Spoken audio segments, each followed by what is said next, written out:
Hello प्यारे साथियों, जय हिंद। क्या हाल चाल है आप सभी लोग का। आशा करते हैं कि आप सभी लोग स्वस्थ होंगे। प्यारे साथियों, आज के इस वीडियो में आप सभी के लिए Uttar Pradesh DElEd second semester का मैथ का अति लघु उत्तरीय प्रश्न की श्रृंखला का आगे का सभी प्रश्न हल कराया जाएगा और यह अति लघु उत्तरीय प्रश्नों की श्रृंखला का आखिरी वीडियो होगा। आप सभी लोग मैथ से डरते हैं, इसलिए यह चैनल आपके लिए राजन सीरीज या बीटीसी के किसी भी सेमेस्टर का मैथ का सलूशन लेकर आता है। अब आप बीटीसी 4 साल में नहीं, केवल 2 साल में यानी 4 सेमेस्टर में ही बीटीसी कंप्लीट करने का प्रयास करें। बहुत सारे लोग मैथ में फेल हो जाते हैं, मैथ में डरे रहते हैं। मैथ कुछ नहीं है, आपको घबराने की जरूरत नहीं, बस अभ्यास कर डालिए। सारी चीजें जो पढ़ाया जा रहा है इसको आप रिवीजन कर डालिए, 5-5 बार तैयार कर डालिए। इसी टाइप से सवाल आपकी परीक्षाओं में पूछे जाते हैं, तो अब आपको घबराने की जरूरत नहीं। तो चलिए देखते हैं। पहला सवाल आपका है कि निम्नांकित चित्र में AC बराबर BD के क्या क्या बराबर है आपका भैया। AC बराबर BD के, जो AC है वो बराबर किसके है, BD के, तथा BC बराबर, जो BC है यानी ये वाली भुजा बराबर AD के यानी इस वाली भुजा के बराबर है, यानी इस भुजा के बराबर है। तो कह रहा निम्न कथनों में से कौन सा सत्य है। तो देखिए, त्रिभुज ABC यानी कौन सा त्रिभुज आपको लेना है, त्रिभुज AB और C, ये वाला त्रिभुज लेना है। फिर सर्वांग सम त्रिभुज ABC, देखो सर्वांग समता का नियम दिया, उसके बाद कह रहा त्रिभुज AB और क्या लेना है, D, यानी ये वाला त्रिभुज। क्या ये दोनों आपस में एक दूसरे के सर्वांग सम हैं, तो ये आपको वेरीफाई करना है। देखो ध्यान दो, यहां पर आपको क्या दिया गया है, यहां पर दिया गया है कि AB बराबर क्या दिया गया है, AD। यानी अगर हम बात करें कि दो भुजाएं बराबर है, पहला शर्त पूरा हो रहा है कि दो भुजाएं बराबर है, और ये BD बराबर CD के दिया है, या ऐसे कहें कि AC बराबर जो है BD के दिया गया है। तो जब दो भुजाएं बराबर है और इस प्रकार से दो भुजाएं बराबर होंगे तो एक कोण आपस में बराबर होंगे, तो कोण A इज इक्वल टू क्या हो जाएगा, कोण B। इस प्रकार से यह त्रिभुज क्या हो जाएगा, ये दोनों त्रिभुज क्या हो जाएंगे, सर्वांग सम त्रिभुज हो जाएंगे, या सर्वांग समता का नियम लागू होता है, यानी पहला आपका क्या हो जाएगा, सही हो जाएगा। क्या ये बातें आपको समझ में आ जाएंगी। तो चलते चलते हैं अगले सवाल की ओर चलते हैं। अगला सवाल कहता है कि बताइए इसका मान ज्ञात करना है, इन सभी का क्या करना है, मान ज्ञात करना है। तो चलिए आप लिख लीजिए, हल कीजिए। लिख लिया आपने हल, -4 इन ब्रैकेट में, माइनस इन ब्रैकेट में 4 -17 इन ब्रैकेट बंद 10 और 10 गुणे में 3 और बाहर में है -5 का सरलतम मान ज्ञात कीजिए। तो चलिए हल करते हैं। देखो अब ये 17 और 4 क्या हो जाएगा, माइनस प्लस घटता है और चिन्ह बड़ी संख्या का रखा जाता है। तो 17 - 4 गए 13 और प्लस में 10 तियां 30 और इन बाहर ब्रैकेट में क्या है, बाहर माइनस में 5 है। तो चलिए ये जब माइनस खुलेगा तो माइनस माइनस क्या हो जाएगा, प्लस हो जाएगा 13 और प्लस में 30 और क्या हो जाएगा -5। अब देखेंगे कि 13 और 30 43 हो जाएगा और 43 में से 5 घटे तो कितना आ जाएगा भैया, 38 और सवाल का क्या हो जाएगा, उत्तर हो जाएगा। इसी प्रकार से सभी सवालों को आप हल कर सकते हैं। अगला सवाल देखते हैं। कहता है कि x स्क्वायर -7x + 6 = 0 को हल कीजिए। तो लिख लीजिए, हल कीजिए, हल किया जाए। अब देखिए x स्क्वायर -7x + 6, अब इसे आपको x स्क्वायर ही लिख लेना है, इसे +6 ही लिख लेना है। इस 6 को ऐसा तोड़ो कि जोड़ने घटाने पर 7 आ जाए, लेकिन गुणा करने पर केवल और केवल 6 है। तो मैं ऐसा कर ले रहा हूं, -6x और माइनस में 1x। अब देखो दोनों को जोड़ो, माइनस माइनस जुड़ता है और गुणा होने पर -6 गुणे में -1 क्या हो जाएगा, +6 हो जाएगा। लेकिन -6 प्लस -1 करेंगे तो क्या आ जाएगा भैया, -7 आ जाएगा। अब देखिए यहाँ दोनों में x कॉमन ले लीजिएगा, x बचेगा माइनस, यहाँ x कॉमन हुआ तो 6 गया। अब -1 यहाँ भी कॉमन ले लीजिए, बच जाएगा यक्स। यहाँ जब -1 कॉमन हुआ तो माइनस रह गया और 6 रह गया। बराबर में क्या आ जाएगा, 0 आ जाएगा। बराबर में क्या आ जाएगा, 0 और 0। अब देखिए दो पद आ गए, माइनस प्लस से पद अलग होता है, ब्रैकेट के अंदर नहीं, बाहर की बात कर रहे हैं। ब्रैकेट में भी दो दो पद है, लेकिन ये ब्रैकेट की वजह से ये एक पद हो जाता है। अब देखो इस पद में, इस पद में, इस पद और इस पद में क्या कॉमन है, तो यक्स -6 कॉमन है और ये बचेगा यक्स और ये -1 बच जाएगा अगले ब्रैकेट में। यही सवाल का आपका क्या हो जाएगा, उत्तर हो जाएगा। और आपको लिख लेना है कि उत्तर बराबर ये आपका, ठीक है ना। इस प्रकार से और भी सभी सवालों को आप हल करते रहें और लगाते रहें। अगला सवाल कहता है कि 5 पुस्तकों का मूल्य, क्या दिया है, 5 पुस्तकों का मूल्य 7 पुस्तकों के मूल्य से 14 रुपया कम है। यानी अगर हम बात करें कि दोनों में अंतर है ना, 7 पुस्तक -5 पुस्तक, क्या भैया 7 पुस्तक -5 पुस्तक बराबर कितना रुपया, 14 रुपए के। तो आया क्या, 2 पुस्तक, क्या लिखना भैया, 2 पुस्तक बराबर किसके, 14 के। तो एक पुस्तक बराबर कितने रुपए का हो जाएगा, तो एक पुस्तक बराबर 7 रुपए का हो जाएगा। क्या बातें समझ में आ जाएंगी। यानी एक पुस्तक बराबर कितने रुपए का, 7। और ये पूछ रहा क्या, एक पुस्तक का मूल्य ज्ञात कीजिए। ये सवाल का उत्तर हो जाएगा। अगला सवाल आप देखेंगे, कह रहा कि भैया मान ज्ञात कीजिए। किसका मान ज्ञात करना है, इसका मान ज्ञात करना। देखिए हल कीजिए, आप लिख लीजिए और चलिए a + 1/a बराबर 3 है, तो आपको मान ज्ञात करना। a² क्या लगाना है, a² + 1/a² का मान ज्ञात करना है। तो चलिए ज्ञात करते हैं।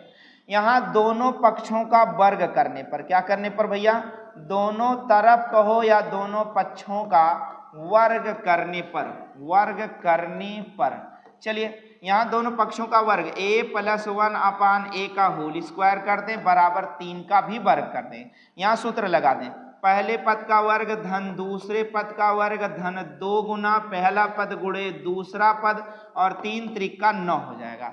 अब आप देखेंगे यहाँ बचेगा a² + 1/a², और यहाँ जो +2 बचा, देखो 1 a से a कट जाएगा, बचेगा क्या, 2 उधर जाएगा, तो आएगा क्या, 9 - 2 हो जाएगा। यानी 9 - 2 और बराबर क्या हो जाएगा, 7। इसलिए इस प्रकार से a² + 1/a² बराबर मान क्या आ जाता है, 7। और यही आपका सवाल का उत्तर हो जाता है। अगला सवाल देखते हैं। इस प्रकार से कई सवाल कराया गया जिसे आप हल कर सकते हैं। अब बहुत आसान है। ऐसे सवालों के लिए ट्रिक भी मैं आपको बता दूं यहीं पर। ऐसे सवालों के लिए ट्रिक क्या होता है, ध्यान दीजिए। बस ऐसे ज्ञात करना है, इसका तो जो दिया गया है पद, इसका वर्ग, अगर यहाँ प्लस है तो यहाँ माइनस, अगर यहाँ माइनस होता तो यहाँ क्या करते, प्लस। तो 3 त्रिका 9 - 2 बराबर 7, सवाल का उत्तर। अगर यहाँ माइनस है तो यही प्लस हो जाता है, सवाल का उत्तर हो जाता है। चलिए अगले सवाल पर चलते हैं। कह रहा एक बगीचे में 2025 पौधे लगे हैं। एक बाग है जिसमें 2025 पौधे लगे हैं, और प्रत्येक पंक्ति में उतने ही पौधे लगे हैं जितना बगीचे में कुल पंक्तियां हैं। तो प्रत्येक पंक्ति में कुल कितने पौधे लगे हैं। देखो माना प्रत्येक पंक्ति में पौधों की संख्या x तथा पंक्तियों की संख्या, क्या भैया, पंक्तियों की संख्या, ये भी आपको मानना है, संख्या, पंक्तियों की संख्या भी x है। तो इस प्रकार कुल पौधों की संख्या, कुल पेड़ों की संख्या लिख सकते हैं। कुल पेड़ों की संख्या लिख लीजिए आप। कुल पेड़ों की संख्या क्या है आपके पास, 2025 है, और यहाँ यक्स गुणे यक्स कर देंगे। यानी जितने पंक्ति हैं उतने पौधे, जैसे 1 2 3 4 5 पंक्ति हैं और 1 2 3 4 5 पेड़ लगे हैं। तो भैया 5 पंक्ति हैं और 5 पौधे लगे हैं, तो पंचम क्या करोगे, 25 पौधे हुए कि नहीं आपके पास। इसी प्रकार से सवाल को क्या करते हैं, हम हल करते हैं। तो चलो यहाँ देखो आ जाएगा बराबर 2025। अब ये देखो हो जाएगा x² बराबर 2025 के, और यक्स का मान आ जाएगा √ में 2025 के, और 2025 का वर्गमूल आप निकालोगे तो क्या आएगा 45। यानी 45 पौधे या पेड़ लगे हैं एक पंक्ति में, और पंक्तियों की संख्या कितनी है, तो 45 है। इसी प्रकार से और भी सवाल को आप हल कर सकते हैं। कह रहा कि एक पुस्तक का मूल्य दिया गया है। क्या दिया गया है, एक पुस्तक का मूल्य। चलो हल करते हैं और एक पुस्तक का मूल्य दिया गया है। एक पुस्तक का मूल्य क्या दिया गया भैया, 5x² प्लस 2x प्लस 1 दिया गया है। तो इसी प्रकार से कितनी पुस्तकें, इसी प्रकार से है ना, 2x प्लस 5 पुस्तकों का मूल्य क्या होगा भैया, 2x प्लस 5 पुस्तकों का मूल्य बराबर क्या हो जाएगा, देखो ऐसे लिख लो, थोड़ा सा इधर से लिख लो, 2x प्लस 5 पुस्तकों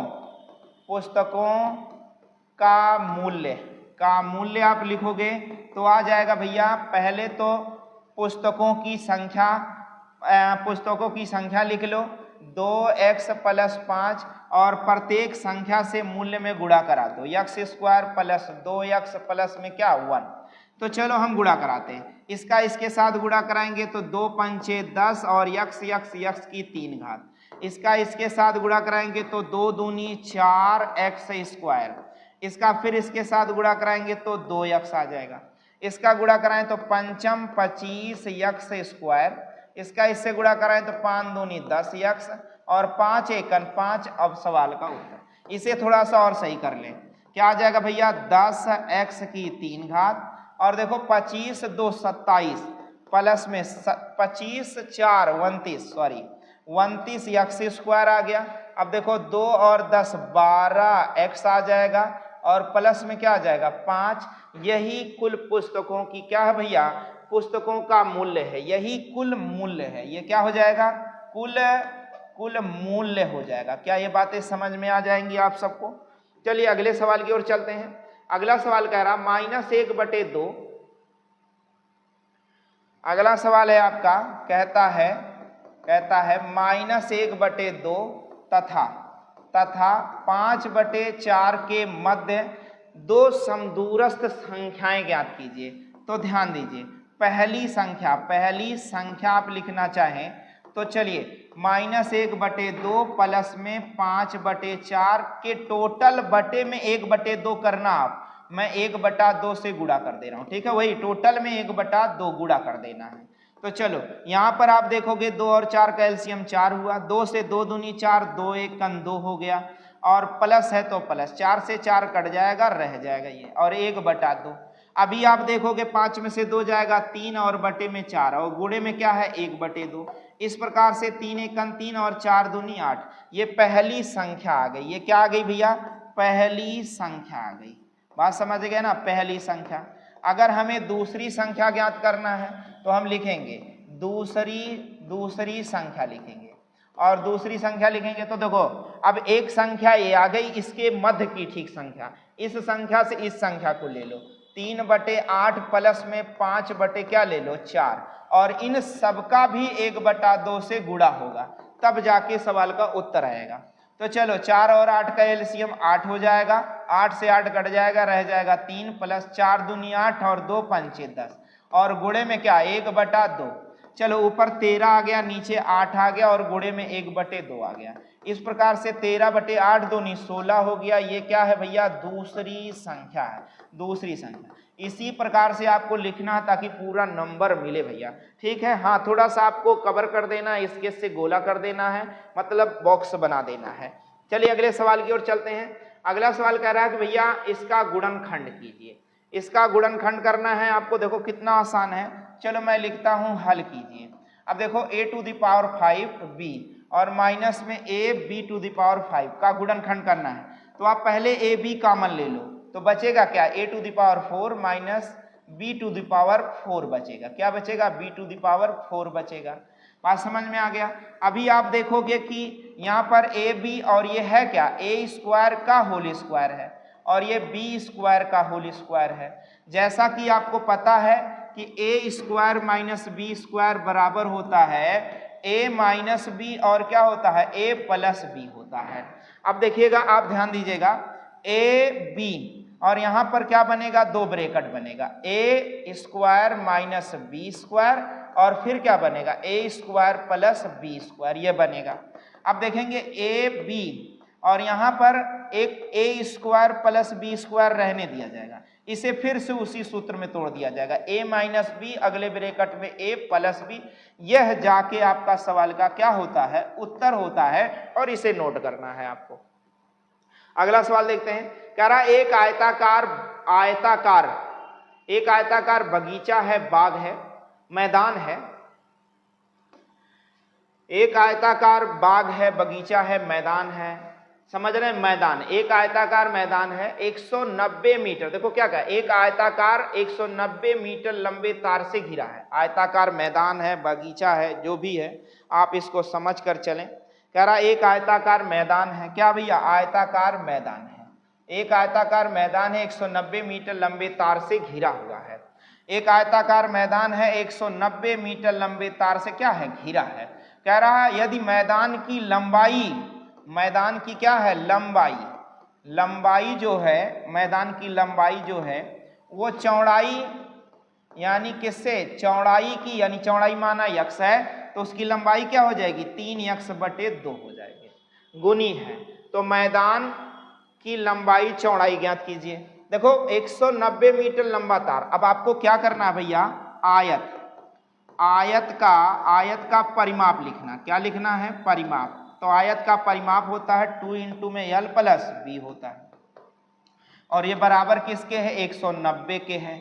अब देखेंगे 2 गुणे में l की जगह क्या रखेंगे, 2 चाहे तो उधर बटे कर सकते हैं, नहीं तो यहीं रहने दीजिए, 3x/2 और प्लस में क्या है x, बराबर में कितना, 190। अब देखेंगे ये 2 से इससे गुणा होके आएगा ऐसे, 2 गुणे में 3x प्लस में 2x और बटे में क्या, 2 आ गया, बराबर क्या, 190। अब आप देखेंगे कि ये 2 गुणे में 3 5x बटे में 2 बराबर क्या आ गया, 190। अब ये 2 से 2 कट जाएगा और 5 चला जाएगा बटे में, 2 से 2 कटा, 5 बटे में, 190 बटे में क्या आ गया, 5, यक्स का मान आ गया, 5 से काट दो, 5 तिया 15, 4 19 और 5 बटे 40, यानी यक्स का मान आ गया 38 मीटर, यानी 338 यानी 38 मीटर लंबी उसकी चौड़ाई है, चौड़ाई, यक्स का मान चौड़ाई।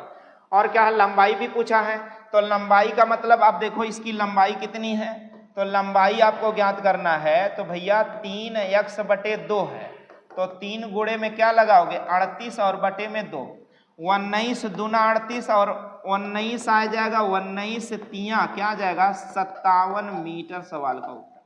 यानी इस प्रकार से आप देखोगे इसकी लंबाई जो आ गई, लंबाई आ गई 57 मीटर और इसकी चौड़ाई क्या आ जाएगी, चौड़ाई इसकी आ जाएगी 38 मीटर आ जाएगी। क्या ये बातें समझ में आ जाएगी आप सभी को?